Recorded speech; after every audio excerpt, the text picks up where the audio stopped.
time, what I'll do, I'll just check to see if anybody's in the waiting room. So yes. So what are we talking about today, this afternoon?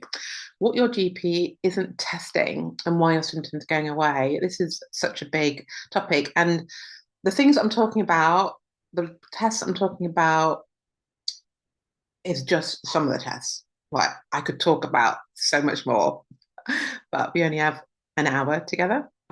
So I wanted to really reduce it down to sort of top priority ones, really, for myself.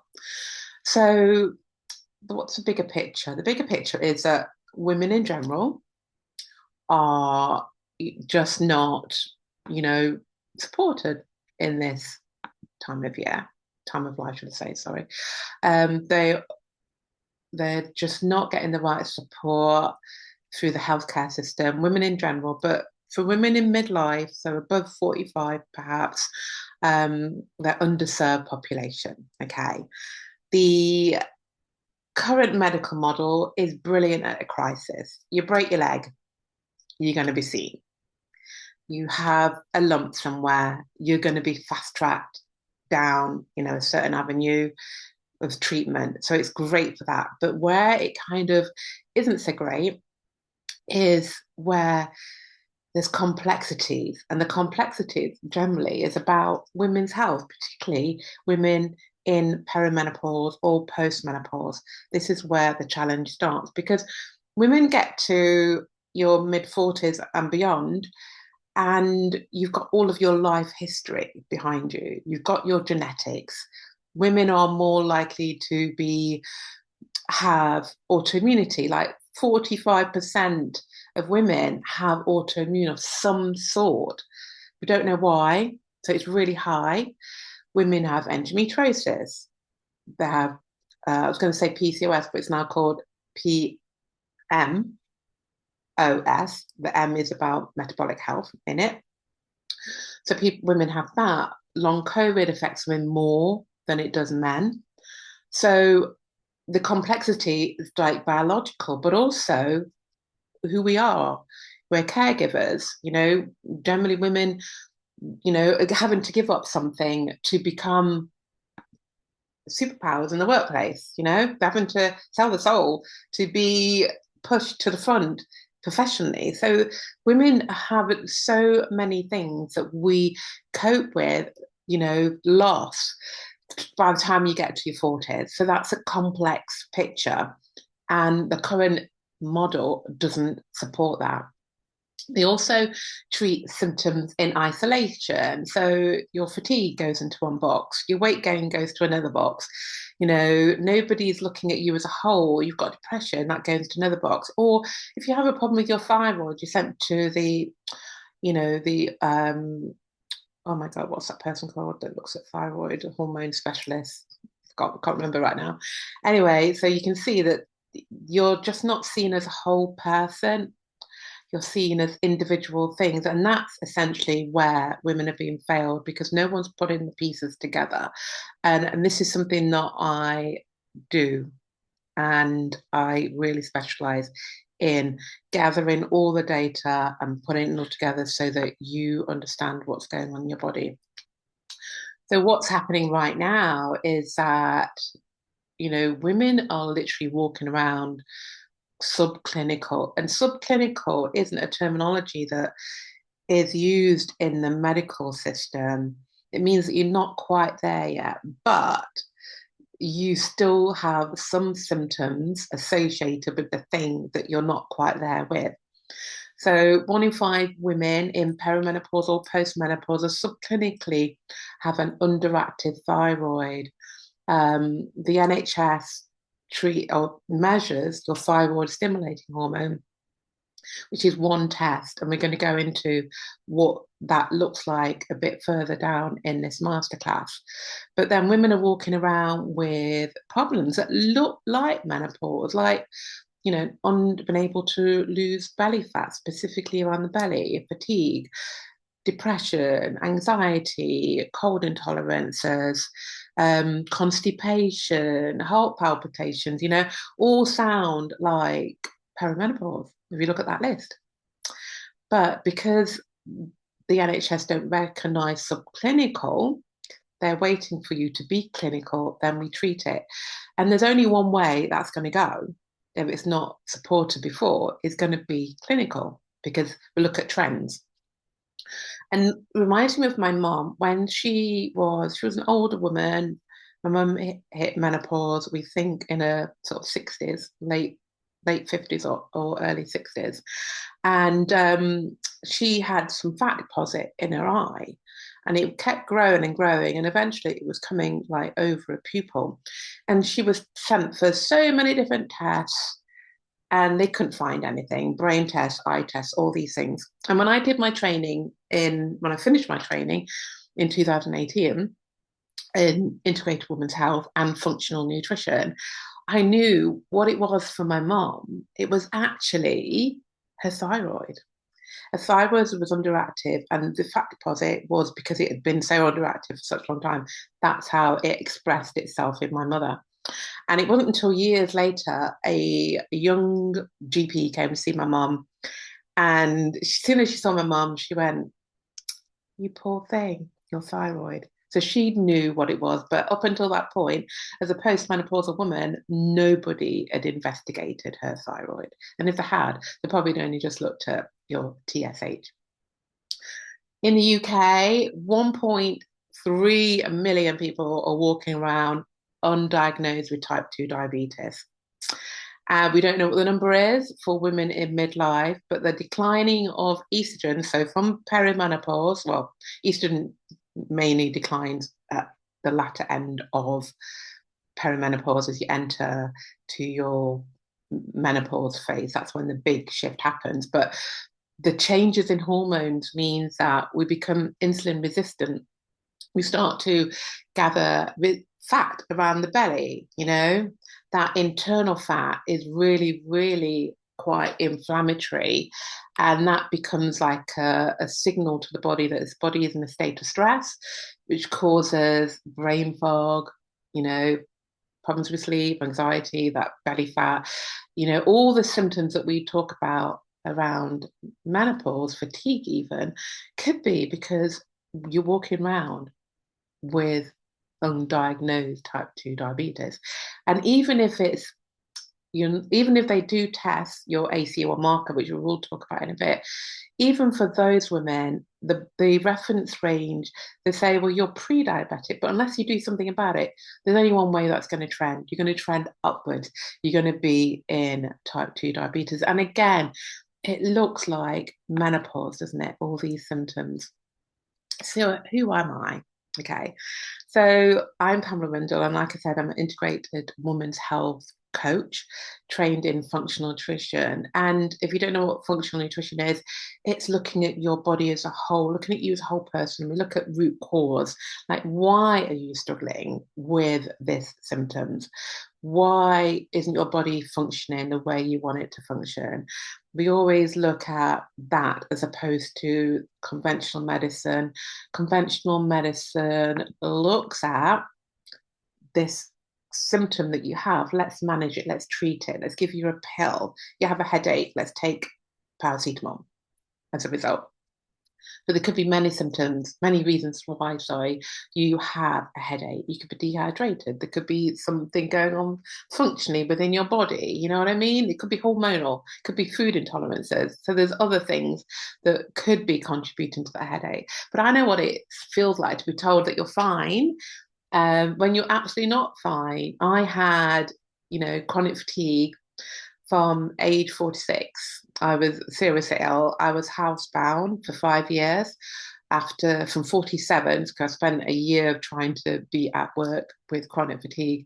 So 47 onwards, for 5 years, I was housebound, really sick, couldn't look after myself, couldn't even brush my teeth every day, doing all the things that we take for granted was a struggle until I started my training at 51, training in women's health coaching and functional nutrition, which is what I've been doing since. And because of that, I got to the root cause of why I was sick. Me personally, I'm 60. I was 60 this year. I was 60 in March. And I am coming towards the end of perimenopause. So much like my mom, I'm a late entry into menopause. So my first period that I skipped, it was a long cycle. I was 53 and I was on holiday in India with my daughter, and she was excited thinking that I was pregnant, but I knew I wasn't because I've been tracking my cycle at that point. And then it went back to normal.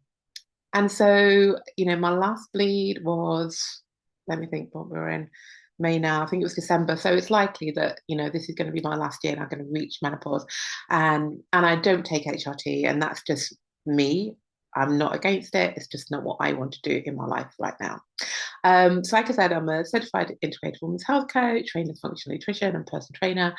I'm trained in hypnosis and NLP as well. I'm an advisor to the British Standard Institute and the ISO, which is the international version. And we created the very, very first menstruation and menopause workplace guidance that's been downloaded in hundreds of countries. And it's, hold on, let's let somebody in. And because it was so popular here in the UK, we've made an international version, which is going to be published this year, which is really exciting. I've had over 10 years of working in the health and fitness industry, but 10 years now of supporting women in that transition through menopause to postmenopause and beyond. Okay, so what are we going to talk about today? So we're going to talk about why testing your hormones actually doesn't really tell anything about your hormones, as in what GPs test.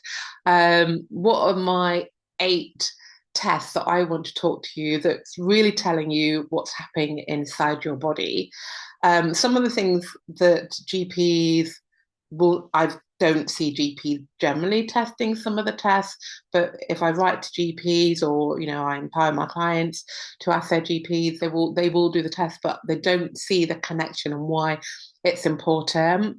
What's optimal versus standard, normal? And that's quite an interesting conversation, particularly with the thyroid health and also ferritin, which is an iron store, and how when we put the whole connection together, which is what I do as a integrated women's health coach, how women thrive with that, and then an invitation to you to join me in the next steps. Okay, and for you being on this live call with me or watching the replay, there are offers that are available to you only because you are here. Exclusive offers. Okay, right. So what I'm going to do, I'm going to pause there for a minute and I'm going to run a poll. Sorry. They have changed. Hold on, hang on a sec, because I don't know if anybody uses. Here we go. So we're going to do a poll right now. So I want to know a little bit about you before we start. So here we go. Can you see that? Give me a thumbs up. Brilliant. Okay. So where are you right now? What sounds like you? Have you been told that your bloods are normal, but you don't feel like it is? Yeah. I'm exhausted no matter how much sleep I get. That used to be me. The brain fog, anxiety is the worst part. My weight is changing and nothing I do is making a difference. Hot flushes are worse. Just let somebody in a minute. Oh, I don't recognize myself. Okay, somebody's asked a question. Let's have a look. What if it's all okay? Thank you. Okay, well, that says a lot if that's what you're saying there. Okay. Okay, so let's then end the poll. What are we saying in here? Okay, so share the results. Can you see that? So 25% of you said that you've had blood tests and you've been told everything's normal, but it's not. 50% of you exhausted, but no matter how much sleep you get in. So a small percentage of you, 4%, brain fog, anxiety is worse. 25% is weight, uh, not changing, not making a difference. Okay, so we'll do that. We'll stop that one. And then, sorry, I didn't realize have you done the second one as well? Okay, so second one, let me show the results again, sorry. The second one is that how long have you been feeling like this? Something's not right. So 50% of you 1 to 2 years, 25% 3 to 5 years, and 25% is 5 years. So yeah, that's a long time. Even 1 year is enough. And 6 years, 6 months is enough as well. Okay, brilliant. Thank you for sharing that, ladies, with me. So what I want, before I kind of go into the main presentation bit, what I want for you at the end of this, I want you to have an empowered, yes, Pamela, I'm going to come and work with you in some capacity. I'm talking about one specific capacity today, but there are options. Let these people in, sorry. Yeah, so that's what I want you to know. You can come and work with me by the end of our time, that you're empowered to say, yes, this is what I want, or an empowered, no, Pamela, I'm not going to come and work with you in any capacity, but I'm going to do something about it. Because 1 year, 2 years, 3 years, 5 years plus is too long to not feel like yourself. Yeah, to not have the sleep, to not have the energy, the brain fog, the weight gain, because that means something else. Okay. So that's what I want for you by the end of our time, the next 40 minutes. Okay, so hence, this is why we don't do hormonal tests, because it doesn't make sense. So one single test doesn't mean anything what's going on with your hormone. And often I see GPs just send women to do blood tests for their hormones, and they go anytime. If you're still cycling, there's a window. You need to go between day 3 and 5, but GPs don't know that. Okay, so that is also probably an issue, but it doesn't tell us what's going on in your hormones. It just gives us a snapshot picture of this day. This is where your hormones was. It could be different tomorrow. Your hormones are fluctuating. They do fluctuate. So just doing one hormonal test doesn't really make any difference.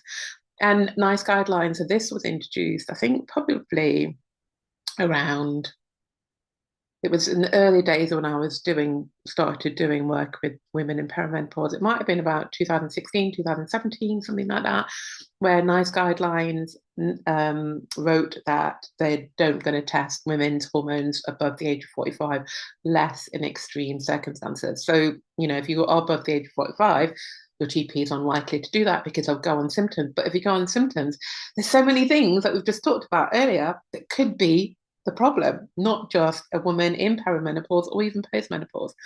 Standard ranges, which we're going to talk about in a bit, build on patients, average patients, generally, Caucasian people as well, not mixed people of different backgrounds and cultures, and definitely not on women in midlife. So the result is that your symptoms are actually real. They're real, but it doesn't mean that it is hormonal. And your suffering is real. I know that. I've felt that. But the test is saying you're fine. And for women who have that go away, they feel like they're being gaslighted. They're not, but it feels like it, because the system isn't built enough to really support you. And that's where women are being failed, like I said earlier on. Okay, so these are the 8 tests that really tell you about what's going on in your body. Some of the tests are private tests, but some of them, majority of them actually, are tests that your GP can do for you.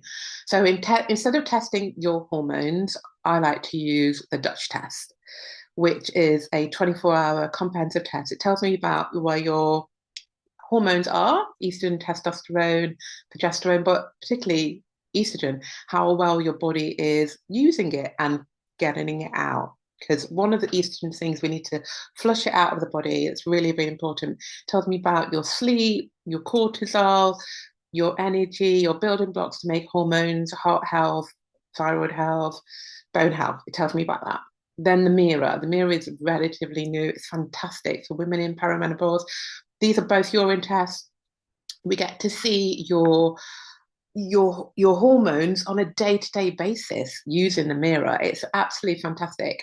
We get to see follicle stimulating hormone, luteinizing hormone. We get to see all the pictures of what's happening on day to day, and we can do something about that. We can see whether you're estrogen dominant. Estrogen dominant is something that you can have if you are perimenopause or postmenopause. It's about how much estrogen is circulating in your body that needs to be out of the body, not the estrogen that we need. So it's not a snapshot. So it's very different to what your GP is offering. Then we've got full thyroid panel. So we're going to go into that in a bit. GPs will only test your thyroid stimulating hormone, so your TSH. At a push, they might do T4, but at a push, most women don't even know to ask for T4 or T3. And sometimes I've been told by GPs, even if they do ask, the lab will go, no, a thyroid stimulating hormone is fine, we're not going to do anything more. So TSH isn't enough. Ferritin. So GPs will measure your iron stores, your hemoglobin, if you're struggling with energy, for example, but they won't measure your ferritin often. They do measure it, but they don't take it seriously. And the reference range we'll talk about in a bit is huge. So imagine that you're driving from London, Scotland down to London, okay, and you've got a tank of petrol. There's no petrol stations on the way. You've got enough petrol in the car, and you've got a trailer with petrol. The car is your hemoglobin, your iron, okay? You get to Nottingham and you're running low. So you stop at Nottingham, where I live, and you get some of the petrol in your trailer and you fill your tank up, right? That's what ferritin does. It's there to fill your hemoglobin up when the petrol runs dry. That's what its job is, okay? But it also has important roles as well. B12. GPs measured B12 and it doesn't tell us anything. I'll tell you a bit more about it in a bit. We want to measure active B12. Very rarely a GP will measure this here. So it's CRP or HS, high sensitive CRP. So it's an inflammation marker. They generally don't actually test it unless you ask. And it's really important because of what it's telling me tells me about the inflammation. So that could be an indication of heart disease. It could be an inflammation of diabetes or chronic illnesses. It could be that particularly for women who have endometriosis, it could be that your body's already inflamed. Okay, so we want to look at that, and I've got the reference ranges for you. HB1C is an okay marker, but when I do it, we do it continuously. Oh, somebody's ringing. Don't want to know who that is. We do it continuously. The HB1 marker is great because it's telling you in the past 8 to 12 weeks what was going on with your blood sugar. And blood sugar instability can be a driver for those menopause symptoms. The weight gains, specifically around the belly, the poor sleep, the anxiety, the fatigue, all of the symptoms that women are talking about could be because this marker is too high, okay? But even if it's measured, we want to see what's happening day to day. Vitamin D, which masquerades as a vitamin, and as we know it's not, it's actually a hormone. It's so important. Supports your gut health, your bones, your immune system. It is so important. And luckily now the reference range has risen since COVID. It was 35, it's now 50, but it's not optimal even at 50. Okay, stool testing. I was talking to my daughter's father, my ex-husband, yesterday, and he was like, "Oh no, I've had a stool test." So if you're above, I think it's 50 now, it used to be 60, the NHS will send you a stool test out, and what it's looking for is cancer. But it's such a basic test. What we want to look at is what are the risks of you developing cancer. We want to, the stool test the NHS does is like, you don't have cancer now. Stool testing I do is like, what's going on? Are you on a way to be developing cancers, any cancer, particularly estrogen driven cancers, which is included like breast cancer and bowel cancers, particularly from that perspective. It also looks at inflammation, so heart health, brain health. So a private testing, I recommend those. Okay, So this is, like I said, this isn't a comprehensive list. I could go on here. There's so much more that your GP could do for you. It's like two of those are private tests. So imagine this is, well, it is an iceberg. And we all know what happened to the Titanic.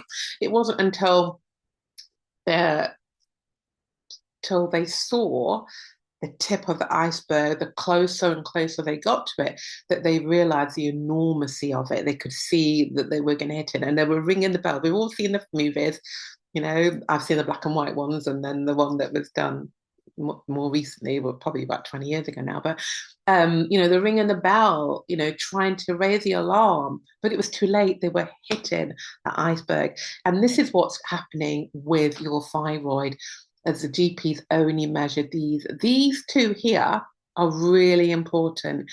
These are active hormones, okay?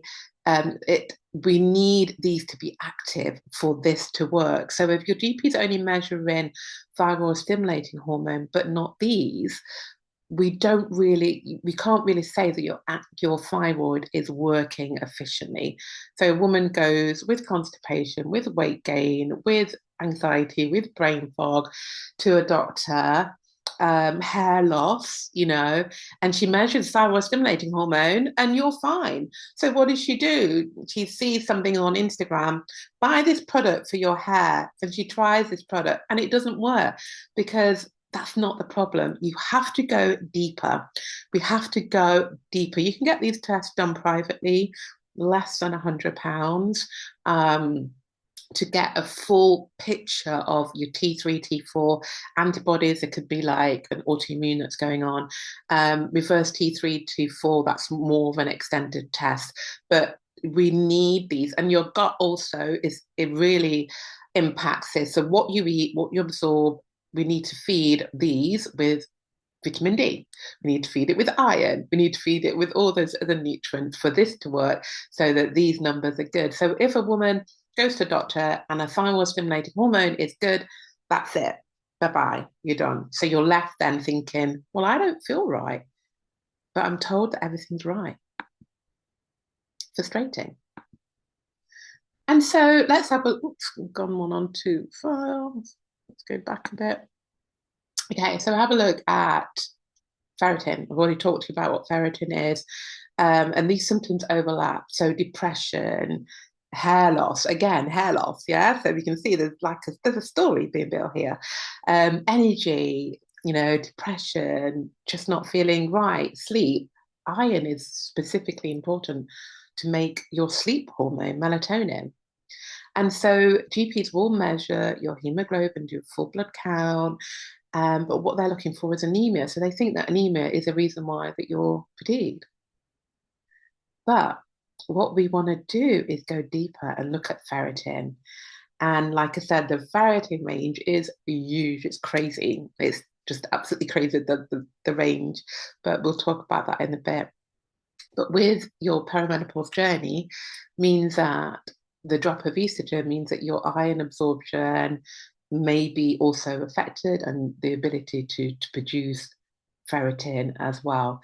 Your gut health, again, is compromised from being in perimenopause and menopause, which means that you don't absorb nutrients that well. And if you're on a plant-based diet, again, that's going to be problematic. Or if you're bleeding heavily.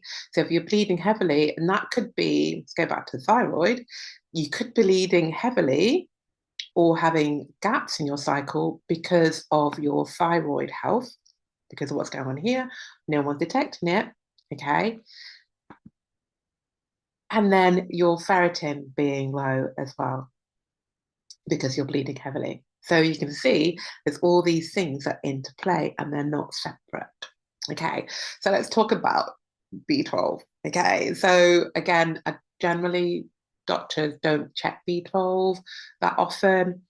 The other one that goes alongside with this, which I haven't mentioned today, is folate, really, really important for anxiety as well and for your immune system. But B12, okay, they test serum B12.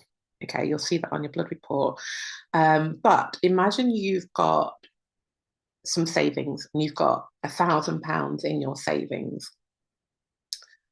That is like measuring your B12 from a serum. You've got £1,000, you know you've got £1,000. However, when you go to draw from that savings, you can't draw it out because it's frozen. When we test B12 from an active perspective, we know how much you can draw out. We can draw out 30% of that thousand. So you got 30% of that thousand to go and spend on whatever you want to spend it on, a holiday. So we know you can use it. So when we measure just your B12 serum, we don't know what you can use, what you're not using, we just don't know. It's not telling us anything. It doesn't matter. However, I've given you the reference ranges of B12, just so you know. But what we're looking for with a functional lens is active B12. We want to be more than 50 with that. Okay. So again, a deficiency in B12. So when we goes to GP, say a GP is enlightened and they measure B12, but they're going to be measuring serum, she's going to have fatigue, brain fog, low mood, tingling. You know, women talk about like skin crawling, don't they? Maybe it is a deficiency in B12, anxiety, depression. It all sounds like menopause, right? But your B12, this £1,000 you've got in your savings account, it's there. We can see it. It's fine, but you're not able to use it because some of it's frozen. And this is what we look at when we look at the active form. What is available to you to use? So again, women leave the surgery and, oh, it's got to be menopause. It's got to be, I'm taking the HRT and I still feel like rubbish. Yeah. Because no one's looking at you fully. So we've got silent inflammation. So I've mentioned that already. Your CRP marker. There are other CRP markers. This is kind of gold standard right now, but GPs don't ask for it, and it's really, really important. Like I said earlier, it's kind of that silent inflammation that's been going on for years that you aren't aware of. And the women who have endometriosis and PMOS, I have to really stop when I say that now because it's new. The M stands for metabolic health, and that's essentially what it is. Instead of PCOS, cystics, not everybody has a cyst. So it is a metabolic health condition for those women who have endometriosis and PMOS. They're likely to be elevated as a result just because of their body just being a little bit different. This is really crucial for you. Okay, so and then you have the menopause. Like I said, menopause drives inflammation for the body. It changes your gut health. It changes the microbiome. All of those really impact inflammation in the body. Women don't sleep very well in menopause or perimenopause, whether it's hot flushes or whether because their bodies are a bit stressed out with cortisol or insulin. That increases inflammation, you know, brain fog, fatigue, joint pain, all those symptoms that could be as a result of elevated CRP levels. And again, you know, women go to the doctors and it's seen as separate things, and they're treating it as separate, and actually it's all the same thing. And we know now that elevated CRP affects the brain. So when we're looking at, you know, dementia and things like that, we're told that HRT supports your brain and potentially stops you from developing Alzheimer's or dementia, but there isn't the research there. They are suspecting that this is what happened. But actually, there's so much we can do from lifestyle and nutrition that if you are taking HRT, it can work nicely with it. And if you're not, you don't have to be at risk of it too. So it starts now. Your brain health starts now. Making sure that you're sleeping, making sure that, you know, you're not inflamed. And vitamin D, like I said earlier, is so important because it isn't just about, you know, it's not a vitamin, it's more than that. it's your immune system, it's your bone health, it's your thyroid health. Yeah, and all of those things that are connected that I've talked about here. And something that's not often talked about is that for women of color, whether you're Southeast Asian, you're got Caribbean or African descent living in this country, then we're deficient in vitamin D. And when we talk about the reference range, we don't actually know what the reference range is for optimal levels for us because that's never ever been done. But here's the thing, the climates that we live in isn't great. Like you can see here, between October and March, where the sun is angled, we don't actually get enough vitamin D. But it's May, and we're not getting any sun either. It's going to be sunny this weekend, so make the most of that. But being outdoors and exposing your arms and legs to the sun, not just your face, we absorb. So the measurement for vitamin D in a supplement is IU. So in a supplement, you get 4,000, 5,000. In the sun, you're getting 20,000. It's just ridiculous how much we get from the sun.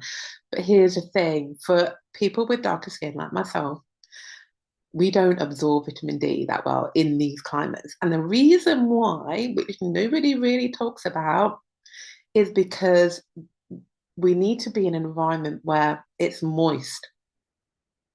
So the Caribbean or Africa or India, where it's moist. So our skin, we absorb it more through the skin.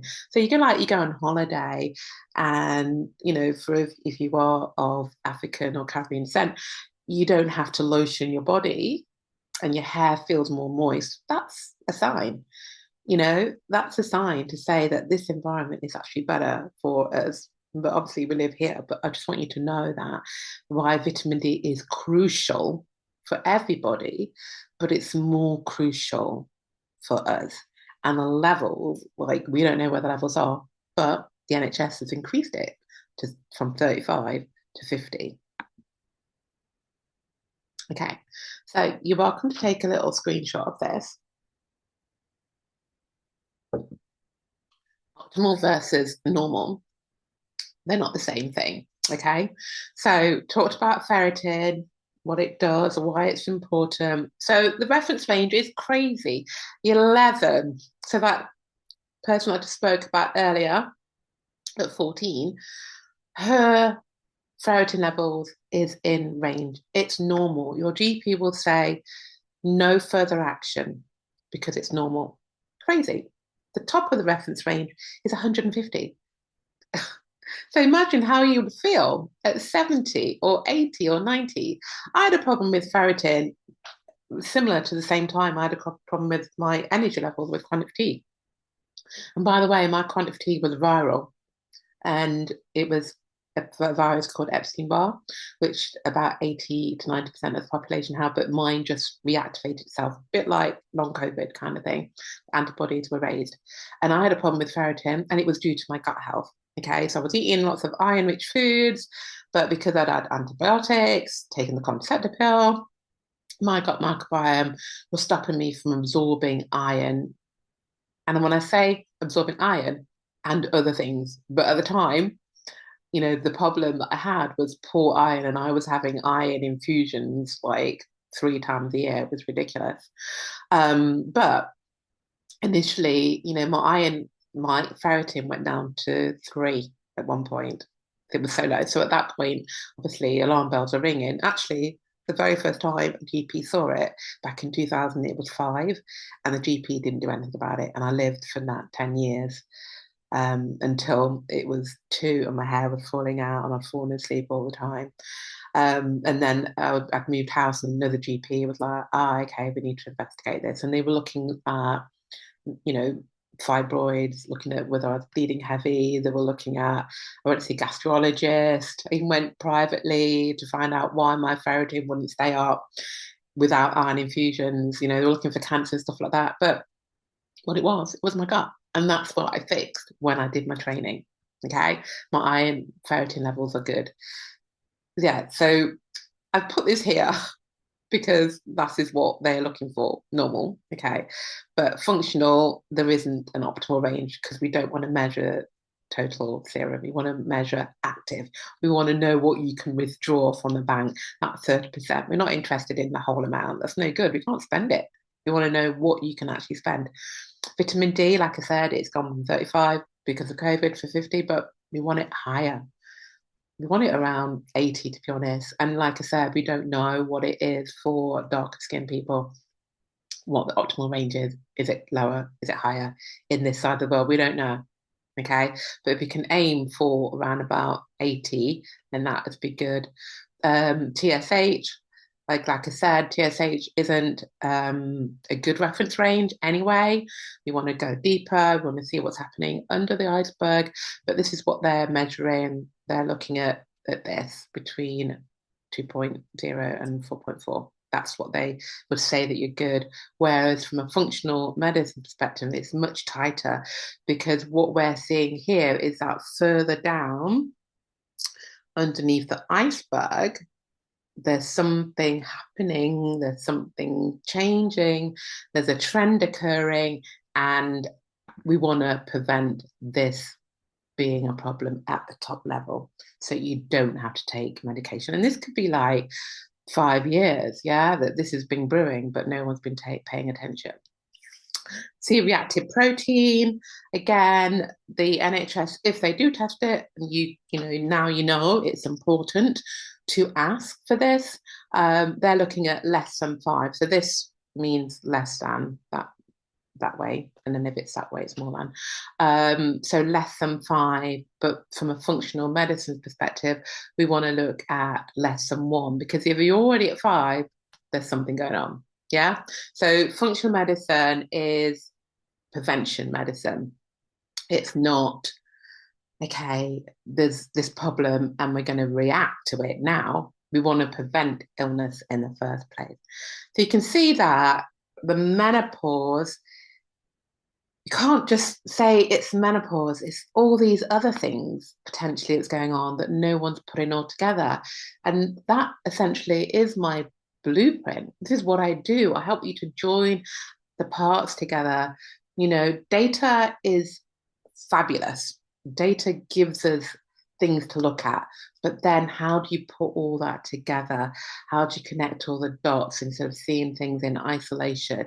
And that's what I do. I do this in all of my programs, whether you work with me one-on-one, whether you work with me in my Rebalance Metabolic Health program, which is my signature program, or my Rebalance program, which I'm going to talk to you about today, or my Flourish and Thrive program as well. You know, all of this, everything that I do is built on this system at different levels.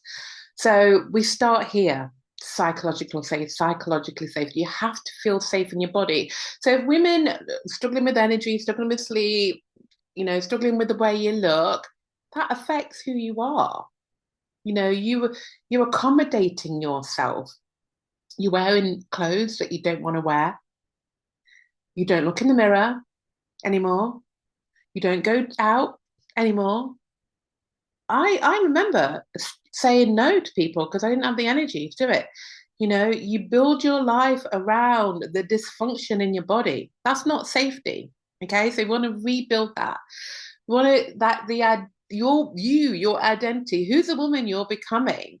So many of us don't know how to create boundaries because we've had to push through all our lives. We don't know how to say no confidently and not feel guilty for it. So I help you to become that woman who's like so confident in herself. You know, I'm not taking up this mantle role in my family. You know, nobody looks after me. I'm looking out for everybody else. No, I'm done with that. I'm going to look after myself. Not saying you're being bitter. You're just done. You're putting yourself first. Yeah. So you want to do all of that. That essentially is the start of it. And then we want to look at hormones, whether it's a Dutch test, whether it's a mirror if you're in perimenopause or postmenopause. We want to have more energy so you sleep better, better brain function. Yeah, you can move better. I was talking to a past client yesterday. Oh my gosh, we had a follow-up call. I haven't seen her for 2 years, and she looks amazing. And she's like, Pamela, it's all down for you. And I have to tell you, this person is a doctor in the menopause space as well. And like she looks incredible. She's what I've learned for you has just really transformed my life. Um, yeah, so like this is really important. Balancing your blood sugar is probably the biggest thing that we need to do for every woman that has like a big impact on our bodies, hormones. Yeah.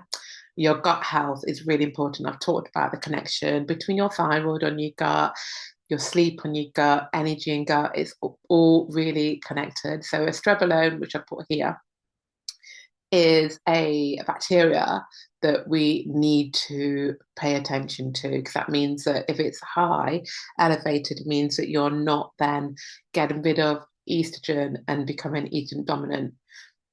Estrogen dominance is quite an interesting word because people don't understand it. Well, we need estrogen, but actually we do, but we need to also get rid of it. And the Dutch test helps me with that, and so does stool testing. We need to look at your thyroid, look at the missing pieces, the T4, the antibodies, just not just thyroid stimulating hormone. We need to look at the whole of your system, your brain, your cortisol, your energy, and we do that through the Dutch test. And then reducing inflammation. Root cause. What is driving this inflammation in your body? Is it genetics, or is it a gut issue? Is it a estrogen dominance issue? Is it a blood sugar issue? Is it because you don't know how to put yourself first issue? Is it because you feel unsafe? So you can see it's not just the blood markers, it's everything, all of these things to come together. Okay, so what I want to share with you, oh, go back a bit. Your symptoms are not random, they are a sign to take action. I was talking to a client just a minute ago, and she was saying, I know when this happens, this means something. It's your body's communication style. And when you understand that, everything's changed. If you're in that time where you just don't understand what's going on in your body, it's confusing. Okay. But they are signs, and your body is saying, you need to do something. Now, you can leave here and think, well, I'm just going to do this on my own, and fantastic. But what I want you to do is leave and say, yes, Pamela, I'm going to come and work with you for 12 weeks, or I'm going to find somebody else, but do not stay where you are. Okay, so the Rebalance Club, I did this in April this year, and I started it as a 6-week program, but I didn't feel that for me, it didn't work. And I feel that women need longer. So it's now 12 weeks. Okay. So it's 12 weeks to become the woman who feels alive, who's in control of her body and her mind instead of the other thing controlling you. You stop guessing and start knowing. Some of the tests that I talked about, I taught you through them. Okay. We want to understand what's going on. We want to be able to support your body. We're getting rid of the bloating, understanding why you're bloating, why the brain fog's there, why your sleep is broken. Some things happen overnight. One of the ladies in the last time that was with us, she had chronic insomnia, and by the time we worked together, she was sleeping solidly 5 hours. It wasn't fantastic, but it was an improvement. Another lady, and so it's 6 weeks as well. Energy levels increased from having crashes midday, mid morning. She was able to be sustained through the day just by making some tweaks. One lady who did join, because there was 2 levels, who joined in the VIP level. I mean, we found out some stuff about her body, which is incredible. Because we did some stool testing, like inflammation and why hormones aren't where they are. So you start to trust your body again instead of adjusting your life to fit into this thing that you are struggling with. You start to feel like empowered again and feel confident in your own skin. Regain your energy that you once had. Doctors will say, well, you're tired. This is going on in your life. What do you expect your woman in this life? Oh, no, you're not perimenopause. Just understanding what's going on in your body. Yeah. And feel like your true self. Lose that weight. And I don't mean that physical weight, but the burden that you're carrying, you know, for other people. Lose that, and then your body will do what it wants to do naturally. Weight loss in midlife isn't eat more, eat less at all. It's a different thing. And feel like yourself, perhaps for the very first time, for a long time. Some of you said it was 1 years, 2 years, 3 years, 5 years or more. You've not felt like yourself. So this is what I'm offering for you to have in 12 weeks. So like I said, I know what it feels like to be told you're fine, and you're absolutely not fine. Yeah, this is my experience, and this is why I do the work I do. I shout from the rooftop